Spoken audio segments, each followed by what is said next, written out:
Baik, Assalamualaikum warahmatullahi wabarakatuh. Sebelum masuk ke presentasi, saya ucapkan terima kasih kepada Ibu Nisa Nurwahid, SEMM, selaku dosen pengampu mata kuliah studi kelautan bisnis. Baik, kami dari kelompok 3. Di sini kelompok kami akan mempresentasikan laporan hasil dari studi kelautan bisnis pada mata kopi di Kota Tasikmalaya.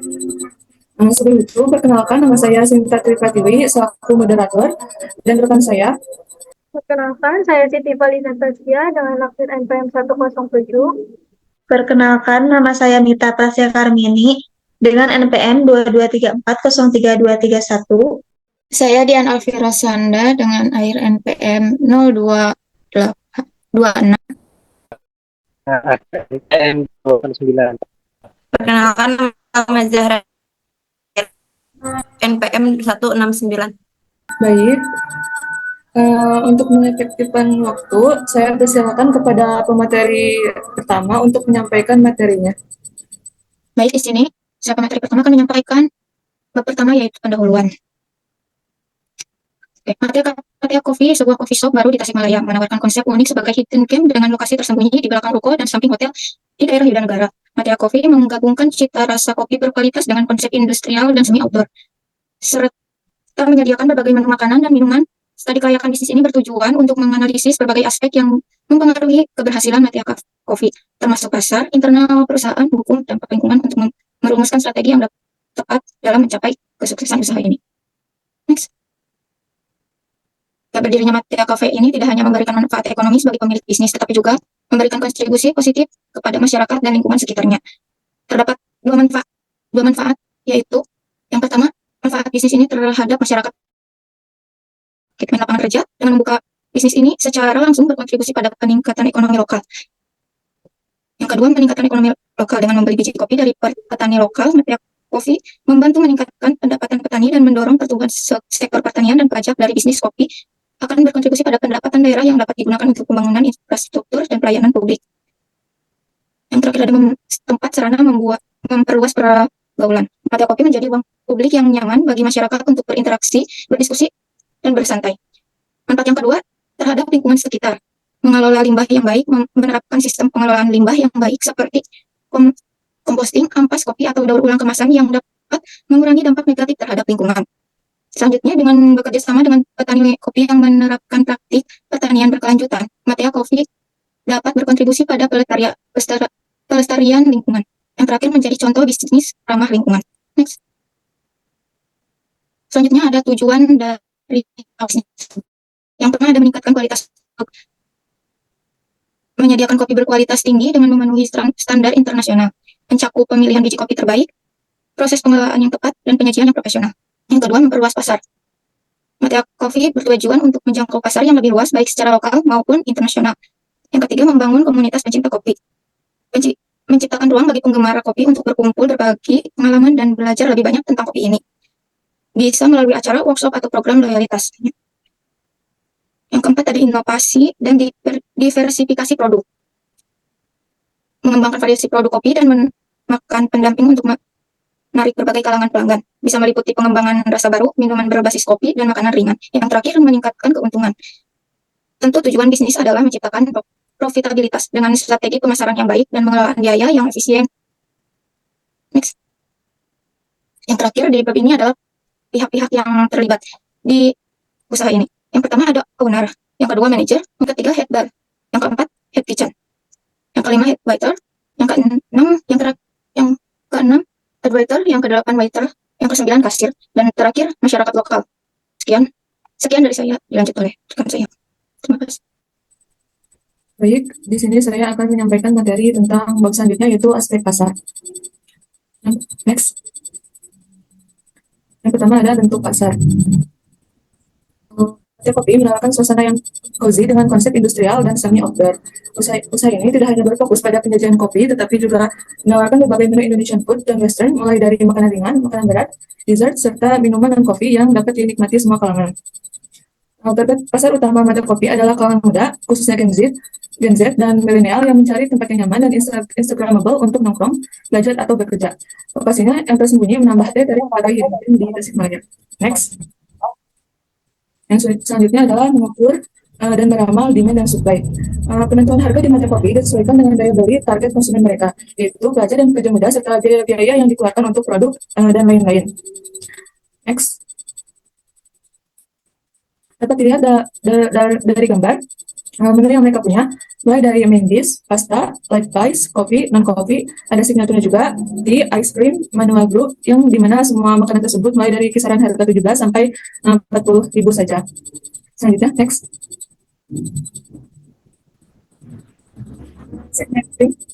Segmenting, targeting, dan positioning. Yang pertama adalah segmenting. Melalui segmentasi pasar, aktivitas pemasaran bisa dilaksanakan sesuai dengan rencana dan memperoleh hasil yang maksimal dalam memberikan kepuasan untuk konsumen. Berikut beberapa segmen dari Mata Kopi. Ada yang pertama segmentasi. Mata Kopi menjual makanan dan minuman dengan menu yang menarik yang berlokasi di Jalan Yuda Negara 061, Yuda Negara, Kecamatan Cihideng, Kabupaten Tasikmalaya, Jawa Barat dengan kode pos 46121. Tepatnya di belakang sejumlah ruko dan samping hotel berbintang, atau lebih detailnya lagi di belakang Eiger Yuda Negara. Alasan mereka memilih tempat ini karena awalnya penasaran dan di daerah tersebut belum ada coffee shop dengan konsep yang hits, berkembang, atau bisa disebut dengan hidden gem. Yang selanjutnya adalah segmenting secara demografis. Kalau pembagian segmentasi pasar ditargetkan untuk kalangan muda sebagai target utama, baik itu laki-laki maupun perempuan. Pada segmen ini ditargetkan bagi pelajar, mahasiswa, atau karyawan yang membutuhkan tempat untuk bekerja atau bersantai. Next. Dapat dilihat dari gambar responden, di mana yang pertama gambar 2.3, rata-rata responden itu berusia 17 sampai 25 tahun, sedangkan untuk gambar 2.4 dalam demografi jenis kelamin, rata-rata pengunjung untuk Mata Kopi ini adalah perempuan. Next. Segmentasi secara psikografis. Target penjualan Mata Kopi dari kelas ekonomi menengah ke bawah, menyasar individu yang memiliki gaya hidup modern dan aktif di media sosial, mereka yang menghargai estetika dan kenyamanan dalam suasana nongkrong. Yang selanjutnya adalah targeting. Untuk Mata Kopi, targeting berfokus pada segmen konsumen kalangan muda, baik itu dan yang lebih mudah menerima produk baru dibandingkan dengan konsumen kalangan tua. Didukung oleh keinginan dari kalangan pelajar yang menghendaki gaya hidup yang lebih praktis dan dengan stamina yang fit dan energik seperti aktivitas nongkrong atau berkumpul bersama teman atau keluarga. Dapat dilihat dalam gambar 2.5 tentang responden pada pekerjaan, di mana mayoritas adalah yang pertama ada mahasiswa, yang kedua ada karyawan, yang ketiga ada pelajar. Yang selanjutnya, next, ada positioning. Berdasarkan hasil riset yang dilakukan, Mata Kopi mendapatkan bahwa kondisi market cukup kompetitif karena industri kopi kekinian ini memang sedang naik daun. Dari banyaknya karakteristik yang dimiliki pada bagian segmentasi, kita bisa memilih dua. Yang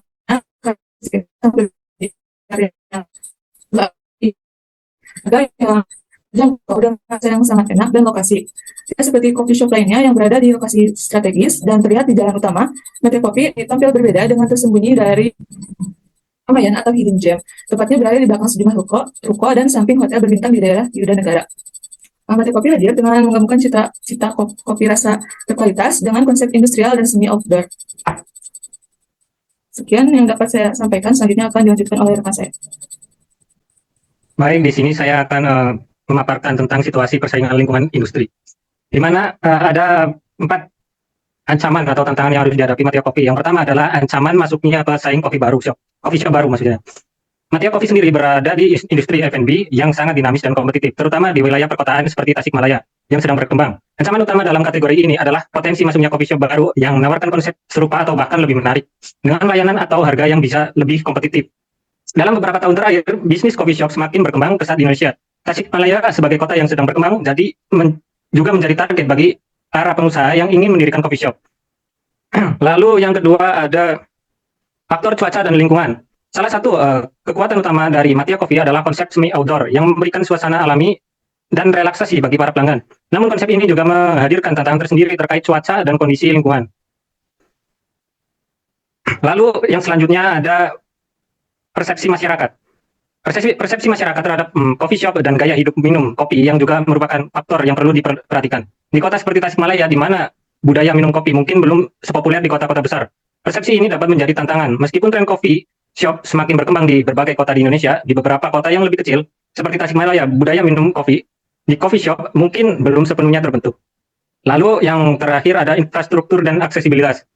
Meskipun Matea Coffee berlokasi di Jalan Juda Negara, Kota Tasikmalaya, infrastruktur dan aksesibilitas tetap menjadi faktor penting yang mempengaruhi keberhasilan bisnis ini. Lokasi ini sangat lokasi strategis, tidak selalu cukup jika tidak didukung oleh infrastruktur yang baik. Selanjutnya, next. Ada sikap perilaku dan kepuasan konsumen. Berdasarkan riset, ulasan, dan pengamatan, berikut adalah beberapa aspek penting terkait sikap perilaku dan kepuasan konsumen di Matea Coffee. Yang pertama ada sikap konsumen. Konsumen Matea Coffee umumnya memiliki sikap positif terhadap coffee shop ini. Mereka menghargai suasana yang nyaman dan estetika tempat yang cocok untuk bersantai, bekerja, atau berkumpul dengan teman. Lalu ada perilaku konsumen. Perilaku konsumen di Matea Coffee menunjukkan kecenderungan untuk menghabiskan waktu yang cukup lama di coffee shop. Banyak konsumen yang datang untuk bekerja atau belajar memanfaatkan fasilitas Wi-Fi dan suasana yang tenang. Lalu ada kepuasan konsumen. Seperti yang bisa kita lihat di gambar tersebut, kepuasan konsumen di Matea Coffee cukup tinggi. Hal ini terlihat dari ulasan positif yang seringkali menyebutkan kenyamanan tempat, variasi menu yang menarik, dan harga yang terjangkau. Next. Selanjutnya ada manajemen pemasaran. Yang pertama ada produk. Matea Coffee menawarkan menu yang bervariasi, namun tetap relevan dengan tren kopi saat ini dan selera lokal Tasikmalaya. Produk utama tentu adalah kopi yang bisa dihadirkan dalam berbagai varian, mulai dari espresso base, seperti late, cappuccino, americano, dan masih banyak lagi. Lalu ada harga atau price. Harga kopi dan makanan di Matea Coffee dapat diposisikan dalam segmen menengah, di mana harga yang ditawarkan tidak terlalu mahal, namun tetap memberikan kesan premium. Lalu ada tempat atau place. Lokasi yang strategis berletak di Jalan Juda Negara, Kota Tasikmalaya, Matea Coffee dapat diakses oleh pejalan kaki, pengguna kendaraan pribadi maupun transportasi umum. Ini merupakan nilai tambah karena memungkinkan coffee shop untuk menjangkau lebih banyak pelanggan potensial.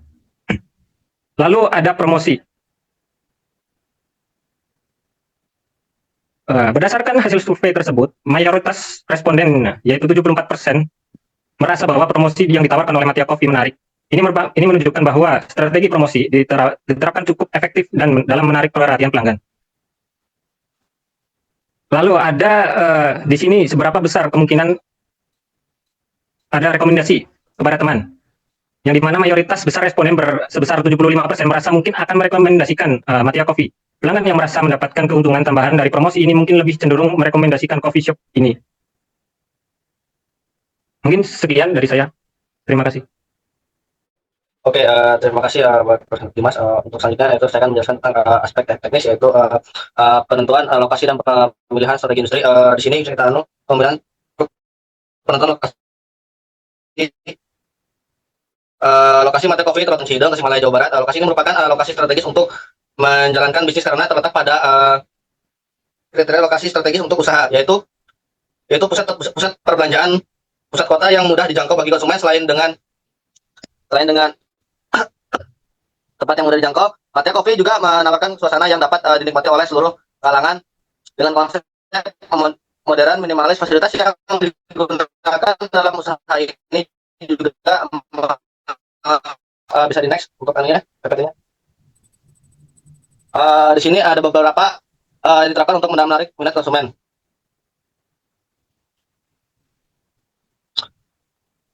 Ada yang pertama, yaitu menawarkan berbagai macam menu, hingga dari minuman yang berbahan dasar kopi hingga non kopi, serta makanan berat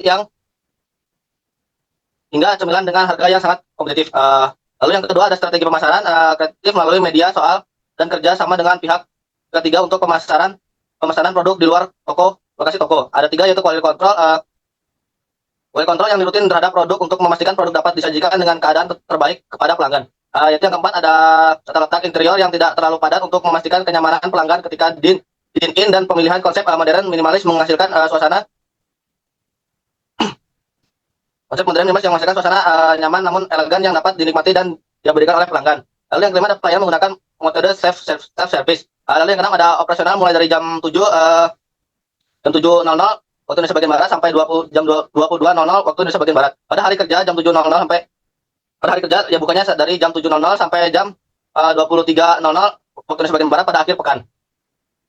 Lalu next. Pemilihan teknologi, ada beberapa pemilihan teknologi untuk mendukung terciptanya operasional usaha yang efektif dan efisien. Di antaranya satu ada pembayaran digital atau non tunai atau bisa disebut dengan KRIS. Aplikasi KRIS ini untuk pembayaran non tunai menggunakan pemindaian kode QR dan EDC untuk pembayaran non tunai menggunakan kartu debit dan berbagai bank. Lalu yang kedua ada aplikasi keuangan menggunakan perangkat lunak ESB untuk melihat dan mengontrol pemasukan dan pengeluaran kas. Perangkat lunak Microsoft Excel untuk mengelola transaksi hingga membuat laporan keuangan perusahaan. Lalu yang ketiga ada mesin penyimpanan produk. Mesin minuman menggunakan alat-alat premium seperti mesin espresso, grinder, dan blender. Softcase, etalase, kue, dan freezer untuk menghasilkan rasa produk yang otentik dan menjaga kualitas serta kondisi bahan pokok produk. Lalu yang keempat ada Wi-Fi. Wi-Fi disediakan akses internet gratis bagi pelanggan dengan koneksi yang cepat dan stabil sebagai pendukung kenyamanan dan kebutuhan pelanggan pada saat melakukan meeting atau kerja di kafe. Next. Di sini ada rencana kapasitas produk. Rencana kapasitas produk Matea Coffee sebagai berikut, yaitu kita bisa lihat ada deskripsi usaha, nama usaha Matea Coffee, lokasi di Jalan Yuda Negara nomor 61 Kecamatan Cihideung, Tasikmalaya. Konsep kafe dengan berbagai menu minuman berbahan dasar kopi, susu, dan teh, serta berbagai makanan berat maupun makanan ringan dengan konsep tempat modern minimalis. Lalu yang kedua ada kapasitas produk harian, yaitu satu minuman 180 gelas per hari dengan gelas 200 ml per gelas. Makanan ada 80 porsi per hari disediakannya, yaitu dengan 200 gram porsi sampai 250 gram per porsinya. Kapasitas produk bulanan ada minuman 5.400 gelas per bulan, yaitu 36 liter, ada makanan 2.400 porsi per bulannya. Rencana peningkatan kapasitas yaitu dilakukan evaluasi dalam penjualan selama 6 bulan operasi dengan tetap memperhatikan kemudahan perolehan bahan baku, kapasitas penyimpanan, dan jika meminta harian bisa mencapai rata-rata 90%, maka akan dilakukan peningkatan kapasitas produk sebesar 20%. Lalu ada sumber daya manusia, ada barista 3 orang dalam satu shift kerja, ada koki atau chef 2 orang dalam satu shift kerja, dan juga ada ada teknologi dan peralatan, mesin kopi, espresso, dan grinder 2 unit, 2 kitchen set, kompor utama dan fryer masing-masing 2 unit. Ada yang 4 ada blender 2 unit, ada softcase, freezer 1 unit, ada yang 6 ada chicker menu. Lalu yang 7 rencana persediaan bahan baku, persediaan bahan baku minuman 1.008 liter per bulan, persediaan bahan baku 540 kg per bulannya. Bahan baku akan dilakukan yang 3 bahan baku akan dilakukan pemesanan ulang jika tersisa. 8 rencana penololan waktu operasional mulai dari jam 07 waktu Indonesia Barat sampai 22 waktu Indonesia Barat pada hari kerja, jam 7 sampai jam 23.00 waktu Indonesia bagian Barat pada akhir pekan. Lalu ada next. Di sini ada rencana dan layout tata letak. Tata letak Matea Coffee dibuat dengan konsep modern minimalis, namun memperhatikan jarak sehingga tidak padat, memberikan privasi dan ruang gerak yang cukup nyaman antara mejanya dengan suasana yang elegan dan nyaman. Pemilihan warna putih dan oranye memberikan kesan yang sejuk dan cerah. Model furnitur yang digunakan menggunakan bahan dari kayu dan besi, namun menggunakan model kekinian yang membuatnya menambah kesan modern. Bisa kita lihat dari gambar ini ada desain tata letak Matea Coffee bagian dalamnya, lalu ada desain dan tata letak Matea Coffee di bagian dalam juga. Mungkin terima kasih. Saya lanjutkan oleh rekan saya. Baik, selanjutnya saya akan menjelaskan penentuan skala produksi. Yang pertama ada analisis pasar, melakukan data pasar terhadap potensi usaha, permintaan pasar, dan penawaran dalam sektor usaha food and beverage. Selain itu dilakukan peninjauan terhadap pesaing, identifikasi operasional dan layanan yang diberikan. Yang kedua ada segmentasi pelanggan. Untuk Matea Coffee berfokus pada segmen konsumen kalangan muda, baik laki-laki maupun perempuan. Segmen ini meliputi pelajar, mahasiswa, karyawan. Hal ini didasarkan pada konsumen muda biasanya lebih mudah menerima tren baru. Yang ketiga ada perhitungan pegawai. Jumlah karyawan pada Matea Coffee yaitu 6 orang barista, 4 orang hoki, dan 1 manajer. Yang keempat ada kapasitas fisik yang terdiri dari beberapa inventaris, beberapa persediaan, dan beberapa mesin. Yang kelima ada perencanaan keuangan. Menentukan anggaran produksi berdasarkan analisis penjualan dan biaya operasional dan non-operasional, maka dapat dihitung biaya produksi dan proyeksi margin yang ideal. Selanjutnya ada rencana kualitas. Yang pertama ada kualitas bahan baku, yaitu menggunakan bahan baku segar dan kualitas tinggi, disimpan dalam penyimpanan showcase untuk sayuran, makanan berbahan dasar tepung dan minuman, serta freezer untuk menyimpan daging, es batu, dan es krim sehingga kualitas dan kondisi tetap terjaga dengan baik. Yang kedua, ada persiapan makanan dan minuman. Memperhatikan teknik memasak atau mencampurkan minuman sesuai dengan prosedur dan membuat bahan dasar setengah jadi supaya tidak memakan waktu terlalu lama pada saat operasional berlangsung. Yang ketiga, ada pelayanan. Yang ketiga ada menu khusus, menyediakan opsi minuman selain kopi, menyediakan menu otentik Matea Coffee, menyediakan opsi tambahan seperti susu, oat, menyediakan makanan ringan dan makanan berat, serta memberitahu pelanggan tentang makanan atau minuman yang mengandung alergen. Yang keempat ada pelayanan pelanggan, mengutamakan kualitas layanan yang responsif dan kecepatan pelayanan. Yang kelima ada kebersihan dan sanitasi, menjaga kebersihan area dan perlengkapan makanan dan minuman pelanggan, kebersihan bar, dan kebersihan dapur sehingga terjamin kenyamanan dan kebersihan produknya. Selain itu dilakukan juga pembersihan dan sanitasi termasuk dengan tempat mencuci tangan, toilet, sabun cuci tangan, alat pembersih kamar mandi, dan tisu. Selanjutnya, sistem manajemen kualitas. Mengimplementasikan sistem manajemen kualitas supaya operasional berjalan sesuai prosedur yang telah ditetapkan dan melakukan audit internal untuk menilai kepatuhan terhadap prosedur kualitas. Selanjutnya ada pelatihan karyawan. Mata Kopi melakukan pelatihan terhadap karyawan, mengenal best excellence service, pelatihan pembuatan menu agar sesuai standar makanan dan minuman yang telah ditetapkan, dan alur informasi. Dan yang terakhir ada umpan balik pelanggan. Mata Kopi menerima seluruh saran dan keluhan pelanggan yang disediakan pada media sosial Mata Kopi sebagai upaya untuk perusahaan ini dapat berkembang dengan lebih baik lagi. Selanjutnya ada manajemen persediaan. Yang pertama ada perencanaan persediaan. Menggunakan perangkat lunak untuk mengecek jumlah penjualan dan melakukan stok of name terhadap bahan baku agar dapat dilakukan pemesanan ulang secara teratur dengan jumlah yang ideal dan disiapkan dengan tepat waktu. Yang kedua, ada kerjasama dengan pemasok, mencari pemasok bahan baku dengan harga yang paling kompetitif dan menjalin hubungan baik sebagai upaya efisiensi operasional perusahaan. Yang ketiga ada analisis tren, menganalisis tren penjualan produk sehingga dapat menyiapkan proporsi terhadap nilai tertentu secara tidak berlebihan dan sebagai upaya untuk efisiensi perusahaan. Selanjutnya ada pemantauan kadaluarsa, mengecek tanggal kadaluarsa bahan baku dan produk setengah jadi untuk menjaga kualitas produk dalam keadaan sangat baik dan dapat dilakukan PO sehingga produksi dan penjualan dapat dilakukan dengan lancar. Dan yang terakhir ada evaluasi dan penyesuaian, melakukan evaluasi terhadap produk dan menginventarisasi setiap divisi yang membutuhkan sesuatu. Selanjutnya ada sistem manajemen informasi. Yang pertama ada pemesanan dan penjualan. Pemesanan dan penjualan produk dapat dilakukan di tempat atau pemesanan secara online melalui aplikasi GoFood, GrabFood, SuriFood, atau Maximfood, yang mana sudah disediakan lengkap dengan harga, deskripsi, dan gambarnya sehingga memudahkan pelanggan untuk memilih. Yang kedua ada manajemen persediaan. Yang ketiga ada manajemen keuangan, yang berisi transaksi tercatat otomatis dalam perangkat lunak ISD yang menyediakan informasi mengenai kuantitas yang dipesan, jumlah harga, hingga menu yang dipesan secara real time, dan dapat melihat tren secara harian, mingguan, atau bulanan. Penggunaan Microsoft Excel untuk mengolah informasi keuangan dari ISD menjadi laporan keuangan yang digunakan untuk mengambil keputusan seperti perhitungan biaya operasional, pembelian bahan baku, gaji karyawan, analisis tren, penjualan, hingga penggunaan untuk keperluan evaluasi jika dibutuhkan. Selanjutnya ada manajemen karyawan, membuat jadwal kerja berdasarkan kebutuhan perusahaan, menggunakan alat absen otomatis sehingga perusahaan dapat dengan mudah mendapatkan informasi kinerja karyawan, melakukan evaluasi kinerja dan kendala pada saat operasional secara bulanan. Yang terakhir ada keamanan dan akses. Setiap divisi memiliki otoritas tertentu terhadap suatu akses dan berbeda-beda sesuai dengan tanggung jawab dan ruang lingkup kerjanya. Enkripsi data juga digunakan untuk melindungi informasi pelanggan dan transaksi dari akses yang tidak sah. Sekian dari saya, dilanjutkan oleh rekan saya. Baik, terima kasih waktunya. Di sini bisa di next. Ini saya akan menjelaskan tentang aspek manajemen. Yang pertama ada penentuan waktu dan pelaksanaan proyek.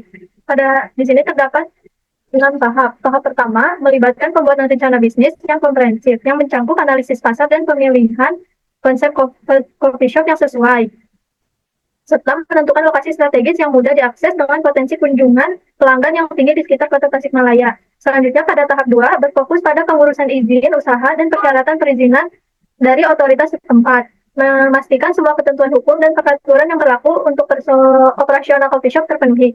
Selanjutnya tahap ketiga yaitu mengembangkan desain interior coffee shop dengan hati-hati, memilih perabotan yang tepat, menentukan skema warna, dan merancang tata letak ruangan yang optimal untuk menciptakan suasana yang menarik dan nyaman bagi pelanggan. Selanjutnya, tahap keempat melibatkan pelaksanaan konstruksi dan renovasi bangunan, termasuk pemasangan peralatan coffee shop. Selanjutnya, tahap kelima mencakup perekrutan staf yang sesuai dengan kebutuhan operasional coffee shop dan melaksanakan pelatihan awal untuk memastikan karyawan memiliki pemahaman yang cukup tentang produk dan prosedur coffee shop. Dan selanjutnya, yang terakhir tahap keenam yaitu peluncuran resmi coffee shop, diiringi dengan kampanye promosi yang efektif seperti kehadiran di media sosial, pemasangan spanduk di sekitar kota, dan acara pembukaan yang menarik perhatian. Next, ada penentuan pembangunan proyek. Di sini terdapat dua penentuan. Yang pertama yaitu lokasi. Lokasi yang dipilih Matea Coffee itu berada di Jalan Wirdanegara nomor 61. Pemilihan lokasi ini didasarkan pada tingginya jumlah pengunjung serta beragamnya demografi dan sesuai dengan konsep yang ingin dibawakan oleh Matea Coffee. Selanjutnya yang kedua ada desain. Matea Coffee akan menampilkan interior bergaya semi outdoor dengan tema industrial dilengkapi dengan furnitur yang nyaman dan dekorasi yang selaras. Next. Di sini ada struktur organisasi dari Matea Coffee-nya sendiri. Yang kedua ada manajer, kepala-kepala divisi, dan antara lain yaitu head bar, head kitchen, head waiter, dan kasir. Selanjutnya terdapat bar, kitchen, dan waiter. Next. Yang selanjutnya ada perencanaan SDM. di mana tenaga kerja diperlukan untuk melayani pelanggan dan menjalankan operasional coffee shop. Karyawan ini terbagi menjadi dua bagian, yaitu operasional dan manajemen. Bagian operasional mencakup 3 barista, 2 koki atau chef, dan 1 kasir dalam satu shift kerjanya. Sementara bagian manajemen terdiri dari 1 manajer coffee shop. Selanjutnya, next. Di sini ada analisis pekerjaan, yaitu jabatan dan tugas beserta tugas dan tanggung jawabnya. Yang pertama di sini ada manajer, memiliki tugas mengawasi operasional harian, memastikan kelancaran kegiatan dari pembukaan hingga penutupan. Dan juga ada mengelola staf, termasuk penjadwalan, pelatihan, dan evaluasi kinerja, serta menjaga lingkungan kerja. Selanjutnya ada head bar, yaitu head bar bertanggung jawab memimpin tim barista, memastikan kerja tim berjalan efisien dan layanan optimal. Selain itu, head bar juga mengelola area bahan dan keteraturan serta memantau persediaan bahan untuk kelancaran operasional. Selanjutnya ada head kitchen, di mana head kitchen bertanggung jawab mengawasi seluruh operasional dapur, memastikan setiap proses berjalan lancar, dan juga menjaga standar kebersihan sesuai dengan regulasi kesehatan. Selanjutnya ada head waiter, yaitu memimpin tim pelayan untuk memastikan area tempat makan selalu rapi dan bersih, serta mengawasi alur pelayanan, meskipun pelanggan mengambil makanan sendiri. Dan juga memastikan alur layanan self-service berjalan dengan baik, termasuk menjaga ketersediaan alat makan, minuman, dan peralatan pendukung lainnya, agar pelanggan tidak kesulitan dalam melayani dirinya sendiri. Sekian dari saya. Terima kasih. Lalu ada rekrutmen, seleksi, dan orientasi. Rekrutmen, proses rekrutmen karyawan akan dimulai dengan menyebarkan informasi lowongan kerja di sekitar lingkungan. Kemudian dilanjutkan dengan mempublikasikan di platform online seperti situs pencarian kerja dan media sosial perusahaan. Lalu ada seleksi. Proses seleksi karyawan akan dilaksanakan secara teliti untuk memastikan memperoleh kandidat yang berkualitas. Tahap ini meliputi wawancara, uji keterampilan, dan pengecekan referensi. Kandidat akan dinilai berdasarkan pengalaman mereka di industri makanan dan minuman, keterampilan dalam pelayanan pelanggan, kemampuan komunikasi, serta kemampuan beradaptasi dengan lingkungan yang dinamis. Karyawan baru yang diterima akan mengikuti program orientasi yang menyeluruh. Program ini mencakup pengenalan terhadap budaya coffee shop, aturan dan prosedur kerja, serta panduan keselamatan. Orientasi ini bertujuan untuk membantu karyawan merasa nyaman dan peran mereka dan memahami harapan perusahaan. Lalu ada produktivitas, pelatihan, pengembangan prestasi kerja, kompensasi, perencanaan karir, keselamatan dan kesehatan kerja, dan pemberhentian. Yang pertama, produktivitas. Karyawan di Matea Coffee diukur melalui kinerja dan kontribusi mereka terhadap tujuan coffee shop. Yang kedua, pelatihan karyawan sangat penting untuk menjaga dan meningkatkan keterampilan mereka. Yang ketiga, ada pengembangan. Pengembangan karyawan bertujuan untuk meningkatkan kapasitas dan kemampuan mereka dalam jangka panjang. Lalu prestasi kerja. Prestasi kerja karyawan di Matea Coffee diukur berdasarkan pencapaian individu maupun tim dalam mencapai tujuan dan target yang ditetapkan.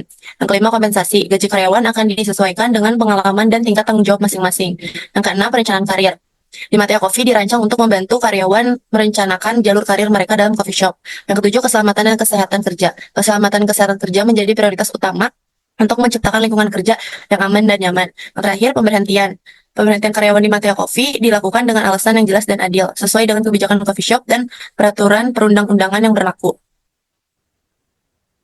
Sekian dari saya, kembalikan kepada moderator. Baik, di sini saya akan menyampaikan kesimpulan.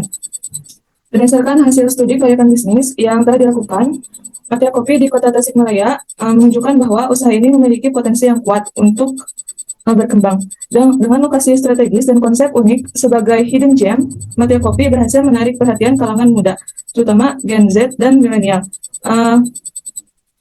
Persiapan operasional yang matang, manajemen yang solid, serta komitmen terhadap tanggung jawab sosial dan lingkungan menjadi keunggulan utama.